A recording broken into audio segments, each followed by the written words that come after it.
63-year-old Bob Stevens was a jovial Englishman, a man always ready with a pint and a quick smile. In 2001, he worked as a photo editor for American Media Incorporated, or AMI, in the sun-drenched town of Boca Raton, Florida, where he lived with his wife, Maureen. AMI was the parent company of a stable of famous tabloid newspapers, including the National Enquirer and The Sun.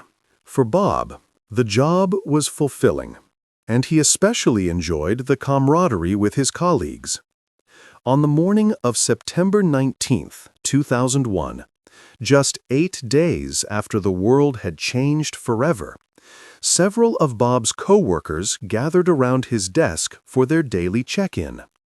It was a familiar ritual. They often bonded over the quirky and sometimes unhinged letters that their magazine readers would send in. The tabloids received a steady stream of bizarre mail, from alleged Elvis sightings to blurry photographs of flying saucers. They were also privy to misaddressed celebrity fan mail that would never reach its intended destination. On this particular day, the mail included a large package addressed directly to The Sun. According to some accounts, it contained a number of unusual, random contents: an empty can of chewing tobacco, a small box of detergent, a cigar, and a sealed letter. Bob's co-workers watched as he picked up the envelope and unfolded it. As he did, a fine, white, powder-like substance reportedly fell out onto his desk. In the casual environment of the office, Bob hardly would have noticed. Some colleagues later recalled seeing him hold the letter up close to his face so he could read the text more clearly. Allegedly, some claimed the letter was yet another bizarre marriage proposal, this one addressed to the pop star Jennifer Lopez. Bob and his co-workers shared a good chuckle over it. 15 minutes later, the strange letter and its envelope were in the trash. Bob wiped the small dusting of white powder from his desk with his hand and continued with his day. Little did he know, he had just become Patient Zero, the first victim of a rare and lethal biological weapon, an attack that was about to terrorize a nation already gripped by fear. When our bodies fail, we trust our doctors to diagnose the problem. But medicine isn't always an exact science. Sometimes it's a dangerous guessing game with life or death stakes. Welcome to Medical Obscura. In this investigation, we explore the chilling story of the 2001 anthrax attacks. Anthrax is a potentially deadly bacterial infection, a disease that can be mass-produced and refined into a sophisticated biological weapon. At the time of this incident, a naturally occurring case of respiratory anthrax had not been seen in the United States for over a quarter of a century. Then, in the fall of 2001, Bob Stevens contracted the disease. In this episode, we will examine how his seemingly ordinary, flu-like symptoms turned catastrophically deadly. We will also trace the desperate journey to his shocking diagnosis and explore how one man's mysterious illness sparked widespread panic in a nation still reeling from the events of 9/11. Our story picks up on Thursday, September 27, 2001. It had been 1 week since Bob Stevens had opened the strange fan letter at his office, and just over 2 weeks since the terror attacks that had shaken the world. Bob and his wife Maureen left Florida and drove to North Carolina to visit their daughter, Casey. The weekend was idyllic, a welcome escape, and full of physical activities like hiking, swimming, and fishing. But 3 days after their arrival, the 63-year-old Bob started to feel like he was coming down with a terrible cold. He began shivering uncontrollably, and a deep, persistent fever took hold. On the morning of Monday, October 1st, Bob woke up to find his pillow completely drenched in sweat. Yet, despite his wife Maureen's worried insistence, he didn't think it was serious enough to go to a hospital. He assumed it was just a mild bug he had picked up during their travels. Nothing to worry about. Bob even told her he felt well enough to make the long drive back home to Florida. But halfway through the 10-hour trip, Bob's symptoms reappeared with a vengeance. And this time, they were getting worse. A deep, bone-aching fatigue settled into his body. He was once again racked with chills and another bout of drenching sweats, though he tried his best to hide them from Maureen, not wanting to worry her. He managed to complete the long drive back to their home in Lantana, Florida. But by 8 o'clock that evening, his temperature had climbed to 101 degrees. At 1:30 in the morning, Maureen was jolted awake by the sound of her husband violently retching in the bathroom. When he came out, he was clearly and profoundly disoriented. He seemed to think it was morning and that it was time for him to leave for work.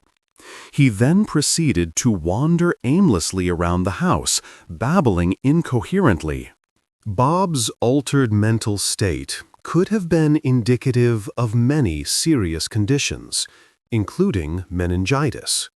Maureen, seeing her husband so confused, was likely worried about an even more common and immediate threat for a man his age, a stroke. She rushed him to the car and sped to the emergency room at the John F. Kennedy Medical Center in the nearby city of Atlantis, Florida. At 2 o'clock in the morning, a critically ill Bob Stevens was finally evaluated by the doctors on call. The emergency room doctors immediately began their assessment. They quickly checked for the classic signs of a stroke, but Bob wasn't showing any of them. No drooping face, no weakness in his arms, no slurred speech. They also looked for evidence of pneumonia, but there were no signs of chest congestion or other telltale respiratory symptoms. Instead, Bob's primary symptoms, the high fever, the vomiting, and the profound mental confusion, made the doctors initially consider a different diagnosis: bacterial meningitis. Meningitis is a severe inflammation of the meninges, the protective membranes that envelop the brain and the spinal cord. It can occur when a bacteria or a virus manages to reach the brain, often traveling via the bloodstream. Among its many damaging effects, the inflammation of these tissues causes a dangerous increase in pressure on the brain, which in turn can slow the flow of vital oxygen. If left untreated, meningitis can lead to a host of catastrophic complications, including seizures, gangrene, and internal hemorrhaging. And because bacterial meningitis progresses so rapidly, standard medical protocol dictates that all suspected cases must be treated immediately with powerful antibiotics, often even before doctors have reached a final, formal diagnosis. This was exactly what happened in Bob's case. Doctors immediately started him on a series of intravenous antibiotic drugs. Yet, the medications didn't seem to help. During his first 2 hours in the emergency room, Bob's high temperature and rapid pulse remained dangerously elevated. He began to fall in and out of consciousness. The doctors continued their desperate efforts to nail down a firm diagnosis, knowing it was the only way to treat him more effectively. But there was a problem. Bob didn't have all of the telltale signs of classic meningitis, like a painfully stiff neck or the appearance of blotchy rashes on his skin. Something was wrong. So the ER doctors decided it was time to call in a specialist. They paged Dr. Larry Bush, the head of infectious diseases at the JFK Medical Center, asking him to come in for a closer look. Immediately upon his arrival, Dr. Bush requested to see the results of a lumbar puncture, or spinal tap, that had already been ordered. This test was crucial. It could conclusively confirm or rule out meningitis. In this procedure, a long needle is carefully inserted into the patient's lower back to withdraw a small sample of the fluid that surrounds the spinal cord. This cerebrospinal fluid, which also circulates around the brain, is then taken to the lab and analyzed for signs of infection. Dr. Bush was looking for one of two main types of meningitis, viral or bacterial. He knew that Bob was experiencing severe mental confusion, a symptom that was typically only present in the more dangerous bacterial form. So viral meningitis was quickly ruled out as the primary suspect. Normally, a sample of healthy spinal fluid appears perfectly clear. But when Dr. Bush examined Bob's sample, it was distinctly cloudy. This was an immediate red flag. It meant that Bob had a massive buildup of infection-fighting white blood cells in his spinal fluid, a clear sign his body was battling a severe intruder. So Dr. Bush sent the sample to the lab for a rapid identification process known as gram staining. Gram staining is a quick and effective method for dividing all bacteria into two main groups, gram-positive or gram-negative. As the staining process is carried out, the bacteria in the sample will either turn pink or purple, depending on the chemical structure of their cell wall. Any bacteria that turns pink is considered gram-negative. This group includes dozens of microbes, like Salmonella. Bacterial meningitis can be either gram-negative or, in a few distinct cases, gram-positive.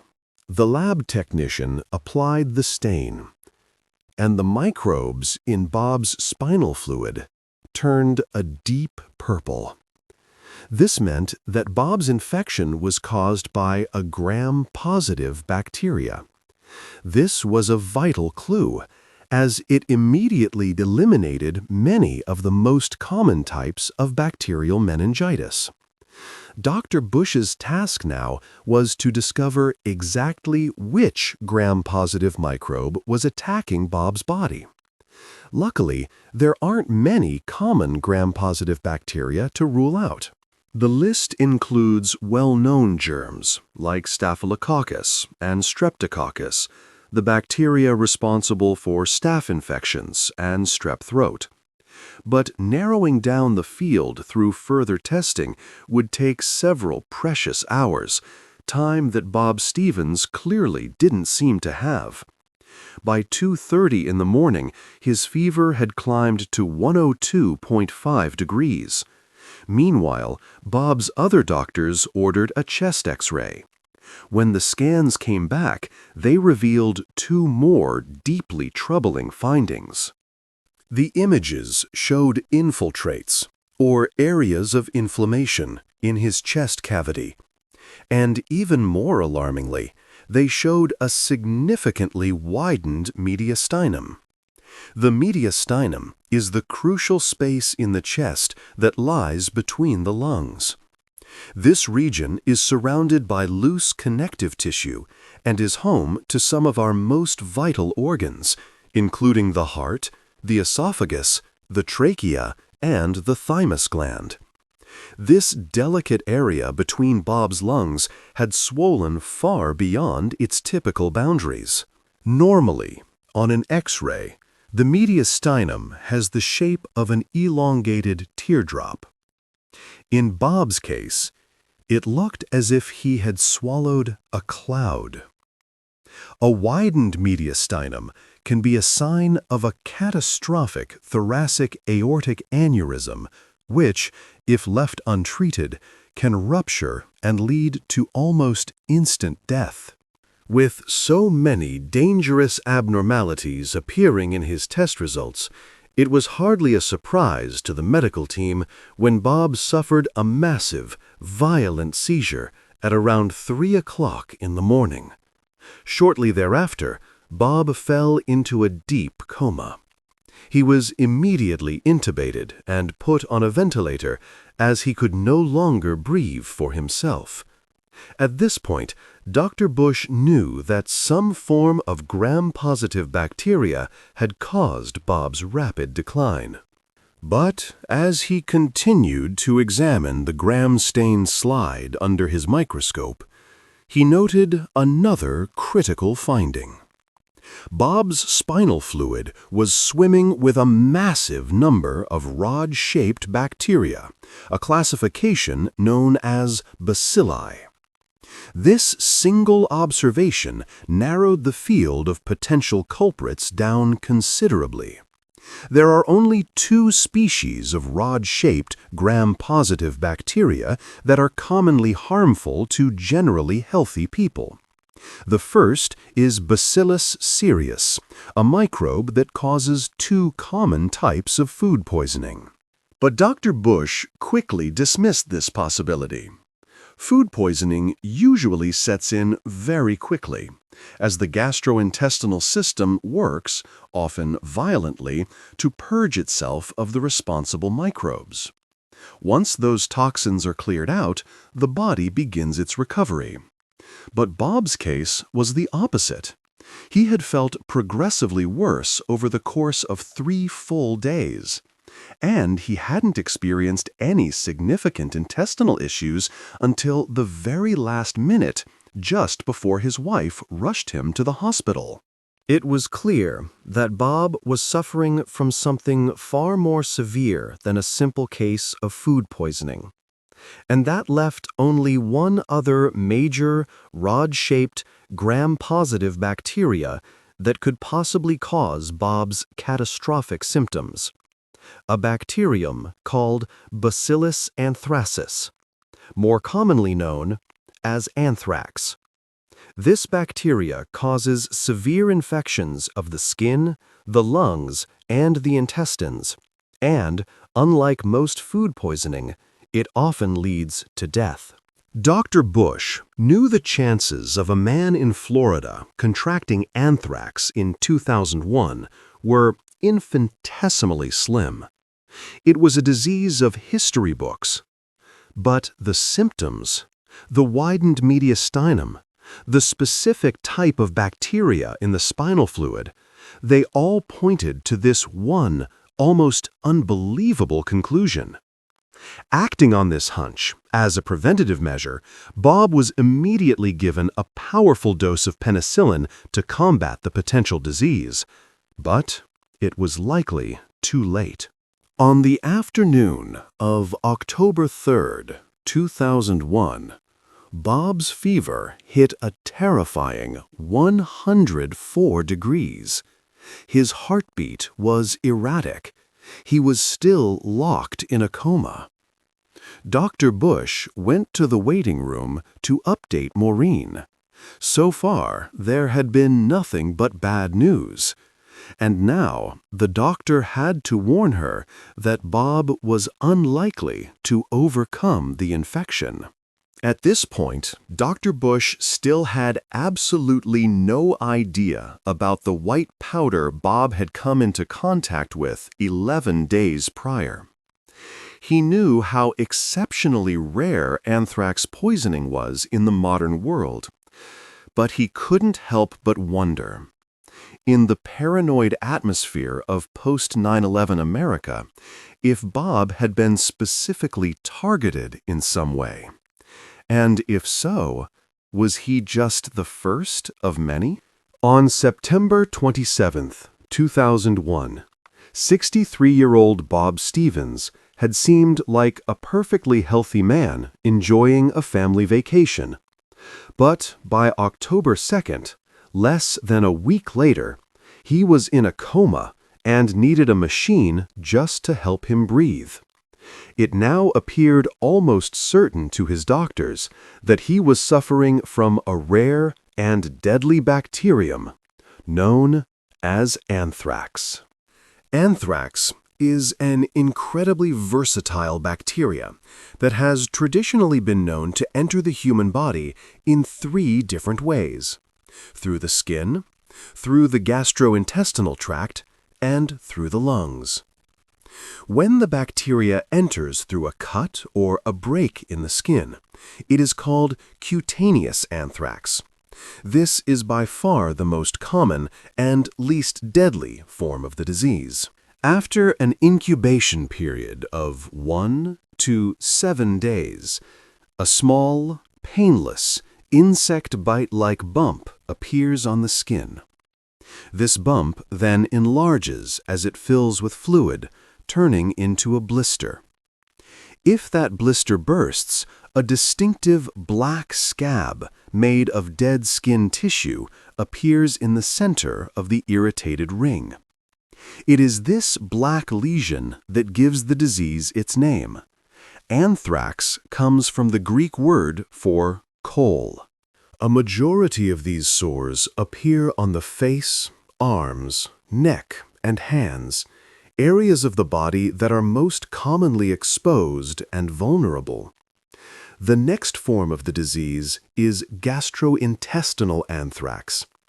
This can occur when someone eats undercooked meat from an animal that was already carrying the bacteria. The microorganism then infects the entire gastrointestinal tract from the mouth to the colon. Swelling and necrotic ulcers develop on the stomach, the esophagus, and the small intestine. Within a week of infection, a patient with intestinal anthrax will usually experience severe vomiting, diarrhea, and abdominal pain. But Bob Stevens appeared to be suffering from the third and final form of the disease, inhalation anthrax. This is by far the rarest and most deadly form of the infection, and while it usually takes about a week for the first signs to appear, the incubation period can, in some cases, take as long as 2 months. That's because the bacterial spores can lie dormant inside the body, waiting for the right conditions to be present before they activate or germinate. Once that germination occurs, the first symptoms start to appear. Inhalation anthrax typically begins in the lungs. From there, the bacteria multiplies and spreads throughout the entire body, primarily via the lymphatic system and the bloodstream. The lymphatic system is a complex network of small vessels that acts as one of the body's primary defenses against infection. A clear fluid called lymph circulates through this network, and bacteria can often be found in this fluid as it makes its way towards the bloodstream. Along the way, the lymph passes through small bean-shaped organs known as lymph nodes. These nodes are responsible for producing white blood cells, which are essential to our immune response. When foreign bodies are detected, the lymphatic system releases these cells to attack the invaders. However, when anthrax spores enter the lymph nodes, they are not destroyed. According to researchers, the lymph nodes are the very place where anthrax actually germinates, resulting in a massive, uncontrolled explosion in the number of bacteria. The bacilli can then spread throughout the bloodstream, secreting a complex and devastating toxin. This toxin is composed of a dangerous combination of 3 proteins with names that sound like they belong to comic book villains: lethal factor, edema factor, and protective antigen. This deadly trio works together to systematically destroy the body's organs, muscles, and nerves. All 3 forms of anthrax can, in theory, be treated with antibiotics. But for the treatment to be effective, the drugs must be administered very early in the infection in order to destroy the bacteria before they can release their toxin. In Bob's case, it was already far too late. By the time he had reached the hospital, the anthrax toxin had been ravaging his internal organs for days. 2 days later, on October 4th, his lungs and kidneys began to shut down. Despite the continuous high dosage of antibiotics, his body was failing. Approximately 15 days after his initial, seemingly harmless exposure to the white powder, Bob's wife and children steeled themselves for the worst. Meanwhile, Dr. Bush was trying to understand a terrifying puzzle. How could Bob Stevens have possibly been exposed to anthrax?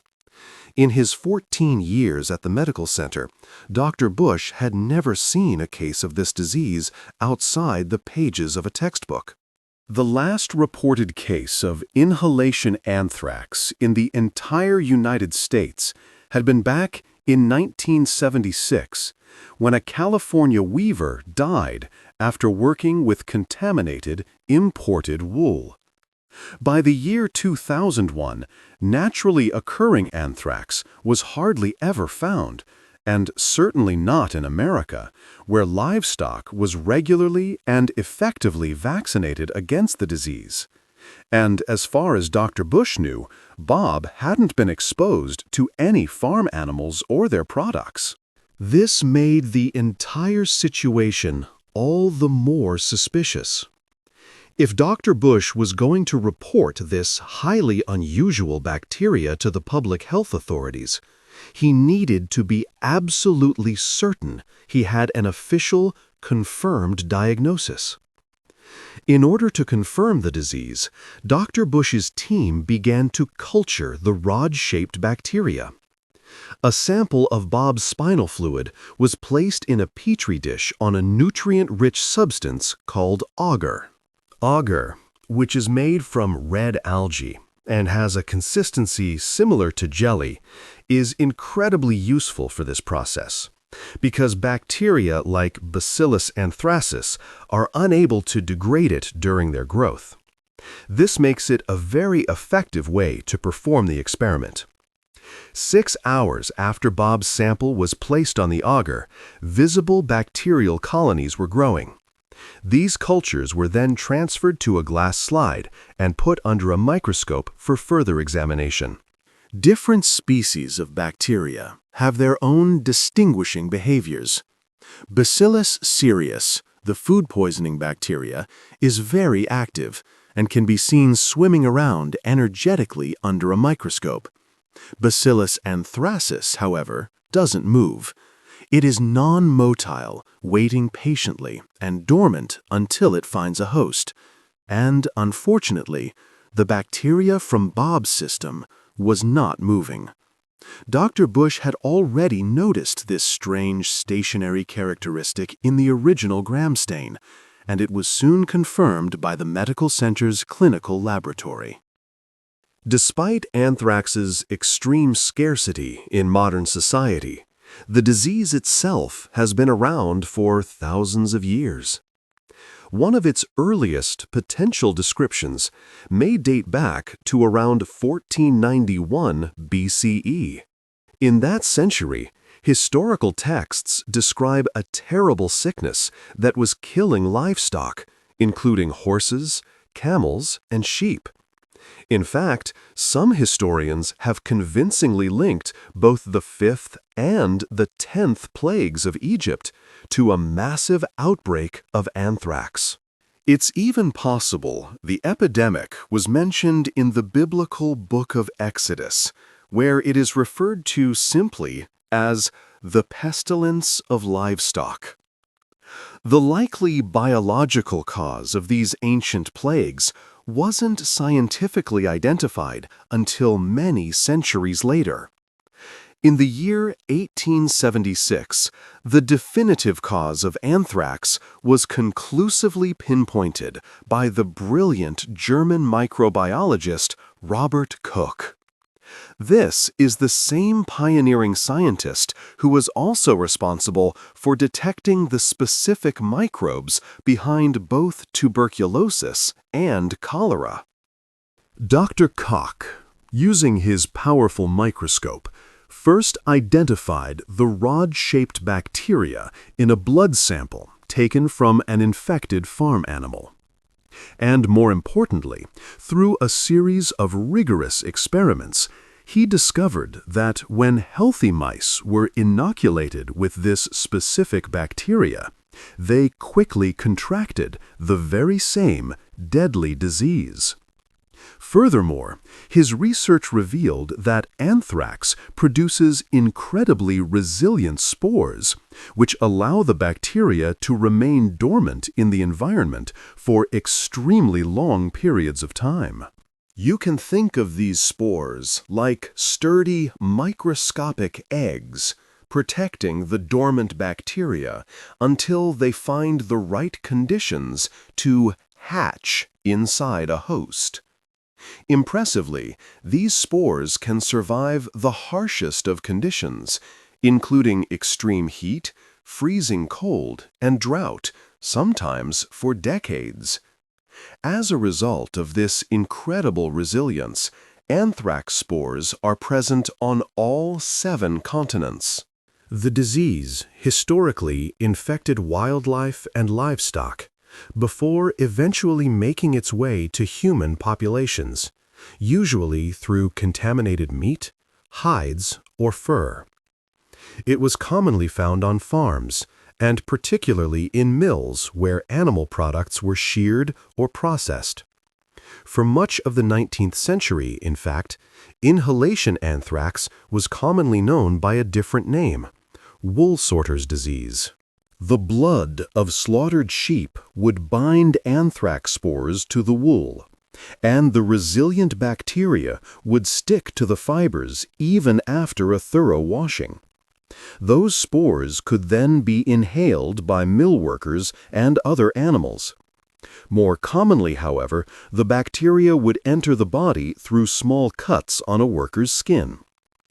By the 1880s, anthrax had become a critical and costly problem for both human populations and livestock industries alike. And so, the legendary French biologist and chemist, Louis Pasteur, set out to develop the world's first effective anthrax vaccine. Pasteur first cultivated the bacteria directly from the blood of anthrax-infected animal carcasses, horses, cows, and sheep. He then devised a method to create a vaccine from a weakened or attenuated form of these live bacteria. To prove its efficacy, he conducted a now famous public experiment. He took a group of 50 farm animals. He gave 25 of them 2 shots of his new anthrax vaccine, spaced over a couple of weeks. After waiting for immunity to build, he then injected all 50 animals, the vaccinated group and the unvaccinated control group, with live, fully virulent anthrax bacteria. The results were a miraculous triumph. All 25 of the vaccinated animals survived, completely unharmed.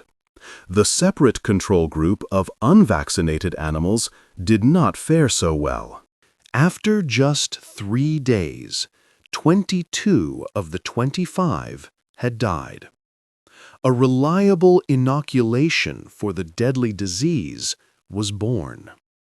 Today, the widespread and routine vaccination of livestock, combined with vastly improved industrial sanitation, has essentially rendered naturally occurring anthrax all but extinct in the developed world. And so it was utterly baffling to Dr. Bush how these deadly spores had somehow found their way deep into Bob Stevens's lungs.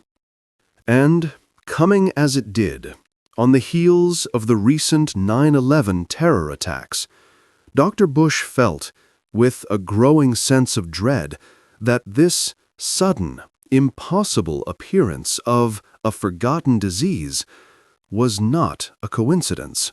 Rather, it seemed entirely and terrifyingly intentional. The possibility of a bioterror attack was about to terrify a nation already on edge. By October 4, 2001, Bob Stevens was still in a coma, unable to breathe on his own. Dr. Bush, the infectious disease specialist at the JFK Medical Center, had now eliminated the possibility of all other known bacteria. It was evident Bob Stevens had been exposed to anthrax, but Dr. Bush still had no idea how. It was no secret in the medical and military communities that anthrax could be used as a potent bioweapon. It was first weaponized back in World War I, when Germany secretly infected enemy livestock. Following World War II, the United States itself developed a particularly virulent strain that was, for a time, even marketed and sold as a toxic agent to countries around the world. In 1972, the International Biological Weapons Convention Treaty was introduced, which has since been ratified by over 170 nations. This treaty officially bans the manufacture and stockpiling of this deadly bacteria. However, Dr. Bush was well aware that the threat remained. He knew it was time to alert the Centers for Disease Control, the CDC. And in the paranoid wake of 9/11, he felt strongly that Bob's exposure was not a natural occurrence. It had to be a deliberate bioweapon attack, using sophisticated, lab-produced spores. In order for a microorganism to be classified as an effective bioweapon, it generally has to meet a few key qualifications. First, it must be easy to spread or transmit, and ideally have a ready vaccine to protect the people who are handling it. Second, its release must be capable of causing widespread chaos and panic. And last, it must be deadly. Anthrax fit the bill perfectly. Its spores are relatively easy to grow in a lab, they are exceptionally sturdy, and they are very difficult to kill outside the body. The refined, weaponized powder also has no odor, no taste, and is extremely hard for an unsuspecting person to identify. Anthrax also offers the tactical advantage of a potentially long and unpredictable incubation period. It can take up to 2 months for symptoms to appear, making the source of an attack very difficult to trace. The most effective way for anthrax to be spread as a weapon is for it to be aerosolized, converted into tiny, invisible particles that can be dispersed throughout the air. Depending on the particle size and wind conditions, aerosolized anthrax can travel for miles before it ever reaches a host. But in order for anthrax to be successfully aerosolized, the spores ideally need to be milled down to a size between 1 and 5 microns. For reference, the average width of a single human hair is about 50 microns. So, incredibly tiny. And since humans are typically resistant to small amounts of the bacteria, a terrorist would likely need to produce billions upon billions of these weaponized spores to cause significant damage. The manufacturing process itself is grueling and highly sophisticated. It requires a giant centrifuge to wash the bacteria before it undergoes an intensive drying process. Then, the dried spores have to be milled down to precisely the right size to become easily inhalable. Cleanup is also extremely difficult and dangerous. Even high-strength bleach is ineffective at destroying anthrax spores on surfaces.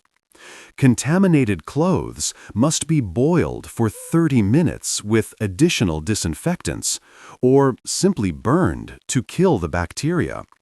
Otherwise, those spores could go on to infect someone else, like a lab technician's own unvaccinated family. Overall, manufacturing weapons-grade anthrax is a complex, dangerous, and expensive operation. It requires extensive, specialized knowledge of microbiology, as well as hundreds of thousands of dollars worth of sophisticated laboratory equipment. This means that weapons-grade anthrax isn't something that can be cooked up in the back of a van. Richard Spurzel, who served as the chief biological weapons inspector for the United Nations from 1994 to 1998, believed that it would take at least a full year to make high-grade anthrax, even with a fully staffed and funded lab. He once said, quote, "In my opinion, there are maybe 4 or 5 people in the whole country who might be able to make this stuff, and I'm one of them." But none of this specialized information could save Bob Stevens.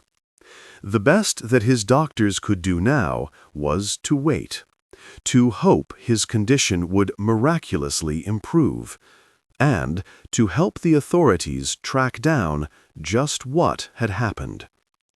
On October 4, 2001, a top epidemiologist from the CDC, Brad Perkins, arrived in Florida, accompanied by several of his colleagues. Their mission, to meticulously retrace Bob's steps in the weeks leading up to his hospitalization. The authorities searched Bob's home, the lake where he liked to fish, and the local stores he frequented. They swabbed every surface of interest and sent the samples back to the lab for urgent testing. The very next day, on October 5th, Perkins was notified of a new, alarming development. A mailroom employee from Bob's company, American Media, Inc., was now in a nearby Miami hospital with what had initially appeared to be a bad case of pneumonia. His name was Ernesto Blanco. On the morning of October 1st, the same day Bob had felt too sick to go to a hospital, Ernesto had woken up with his heart racing, struggling to breathe. When doctors in Miami drained bloody fluid from his chest, samples of that fluid eventually came back positive for Bacillus anthracis. Once this definitive connection was made between Bob Stevens and his coworker, the American Media Building was immediately evacuated and closed. FBI agents in full hazmat gear scoured the premises, swabbing everything from the individual offices to the central ventilation system. And every single person who had entered the building in the past 2 months was told to report to the health department for testing. Over 700 anxious people waited in long lines that October to have their nostrils swabbed for anthrax spores. Each person was also given a precautionary course of powerful antibiotics. That same day, the CDC's Brad Perkins personally inspected Bob Stevens' office.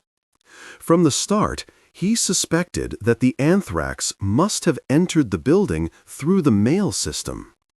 Perhaps Bob had received a contaminated letter, opened it, and the fine spores had silently puffed out across his desk and keyboard.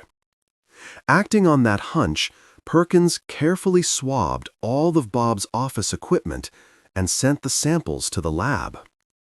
The lab results came back.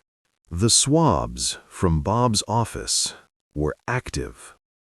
Just a few miles away, at the JFK Medical Center, Bob Stevens was still on a ventilator. He was receiving massive doses of antibiotics intravenously, but no amount of penicillin could save him now. His lungs had partially collapsed as a result of the toxins ravaging his body. And on that day, October 5th, he suffered a massive cardiac arrest. His kidneys finally shut down. Bob Stevens was pronounced dead. He was the first American to die of inhalational anthrax in 25 years. But the question on everyone's mind was, would he be the last? Upon further investigation, the FBI discovered a chilling, though likely coincidental, fact.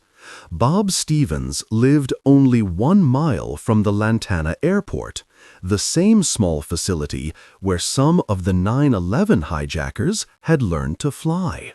This detail only served to fuel more public panic and media speculation as people began to connect the two terror events. Then, by October 8th, the FBI confirmed that it wasn't just Bob's desk that was contaminated. Anthrax spores were found all over the AMI mailroom. They were even present inside Ernesto Blanco's mail van. Meanwhile, anthrax was beginning to rear its ugly head in other parts of the country. On October 12th, at the NBC News headquarters in New York City, the assistant to anchor Tom Brokaw, a woman named Erin O'Connor, tested positive for cutaneous anthrax. She had opened a threatening letter, postmarked from Trenton, New Jersey, on September 18th, just 1 day before Bob Stevens had allegedly opened his. On October 15th, Senate Majority Leader Tom Daschle announced that a letter containing anthrax had been opened in his office in Washington, D.C. It, too, was postmarked from Trenton, New Jersey. A pattern was emerging. This was a coordinated attack.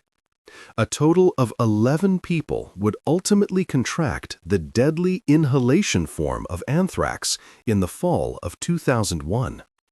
The victims were located across the eastern seaboard in Florida, Virginia, Washington, D.C., New York, and Connecticut. Of those 11, only 6 survived, including the mail worker, Ernesto Blanco. But while the survivors were grateful to be alive, some would suffer from debilitating, long-term effects for years after their exposure. 3 years later, patients still reported crippling fatigue, shortness of breath, chronic headaches, and severe memory problems.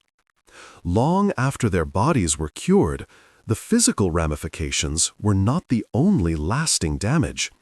The psychological elements proved to be just as painful. Post-traumatic stress disorder was common amongst these anthrax survivors, causing debilitating symptoms like nightmares, chronic anxiety, and disturbing, intrusive thoughts. And inhalation anthrax wasn't the only kind of infection going around. Another 11 people developed the less deadly, cutaneous form of anthrax from handling the contaminated letters. Luckily, the black sores that formed on their skin could be treated much more easily with antibiotics. All of them survived. Meanwhile, the United States government was struggling to connect the dots. The FBI knew they were looking for a very specific type of person. Someone who had access to this particular, highly refined strain of anthrax, a strain that had likely originated in a U.S. government lab. The FBI also came to believe that they were not looking for a foreign agent, but an American citizen with a hidden agenda, someone looking to sow chaos from within. Then, in 2002, the FBI's massive investigation led them to a man named Dr. Stephen Hatfill, a former biodefense researcher for the United States military. At the time of the attacks, Hatfill was working a consulting position for a private corporation in Virginia, a company that provided information to the government on topics like biological weapons defense. Investigators soon discovered that in 1999, Hatfill had contributed to a detailed report on the possibility and logistics of a domestic terror attack using anthrax. This report, when they read it, was a notably similar blueprint to how the real attacks had just unraveled. Suddenly, Dr. Hatfill became a primary person of interest. Yet Hatfill insisted he was innocent. He adamantly denied having anything to do with the attacks, claiming he had only been doing his job in commissioning the security report. Nonetheless, he was publicly named and villainized by the media, and his life was turned completely upside down. He was eventually deemed innocent of all charges. He later sued the government for defamation, and in 2008, his case was finally settled and his name was officially cleared. The government would ultimately agree to pay him $5 million. $8 million for his grievances. It was shortly before Hatfill's case was settled, in 2007, that investigators began to focus their intense interest on another government employee, Dr. Bruce Ivins. Ivins was a senior biodefense expert for the United States Army and a renowned microbiologist. And, ironically, he had initially been one of the key scientists helping the FBI with their investigation back in 2001. Dr. Ivins had been studying anthrax for much of his long career, which extended all the way back to the 1970s. He possessed a deep and wide-ranging knowledge of the bacteria, and unlike Stephen Hatfill, he had direct, routine, and easy access to live anthrax samples. The FBI hired a team of independent scientists to genetically compare the specific strain of anthrax found in Bob Stevens' office to the various strains stored in Ivins's lab.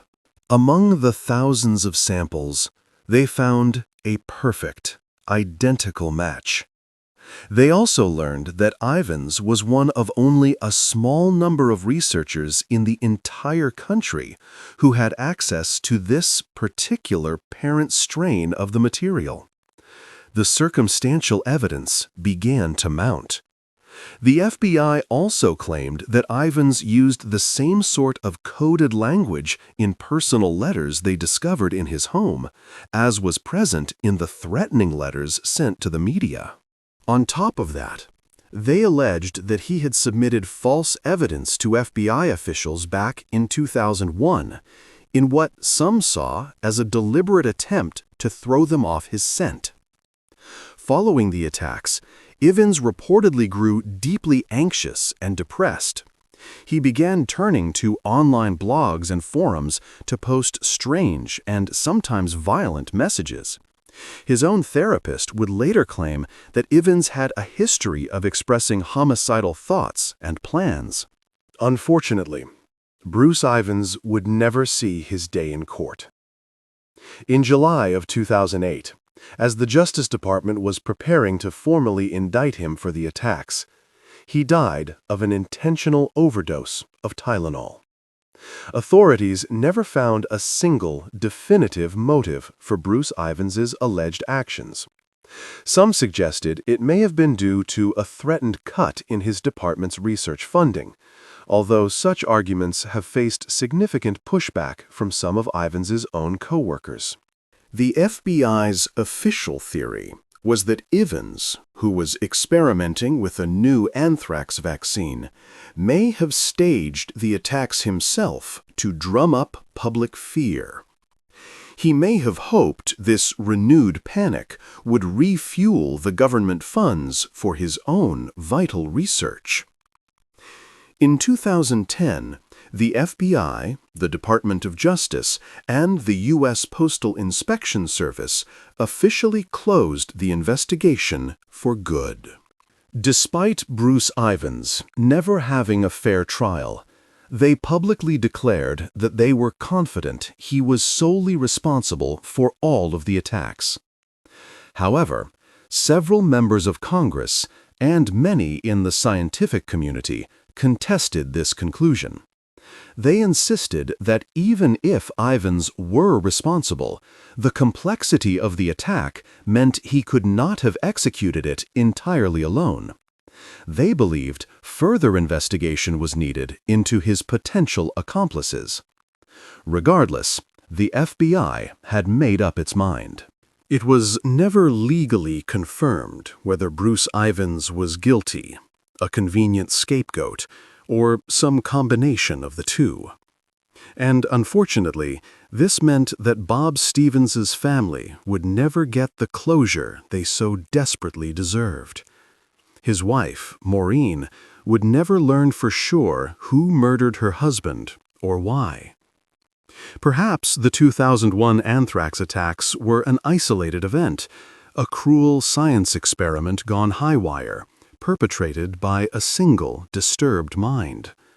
Then again, they could be a cautionary tale, a stark reminder that any one of us can fall victim to a biological attack if we aren't vigilant. Until that mystery is fully solved, it might be wise to keep a close eye on your mail. The story of the Anthrax attacks is just one file from our archives. There are countless others, each a testament to the enduring mystery where medicine and crime collide. If you wish to uncover more of these forgotten stories, subscribe to Medical Obscura and press the notification bell. Join us as we continue to explore the shadows where science and the unexplained intersect. We have many more cases to open.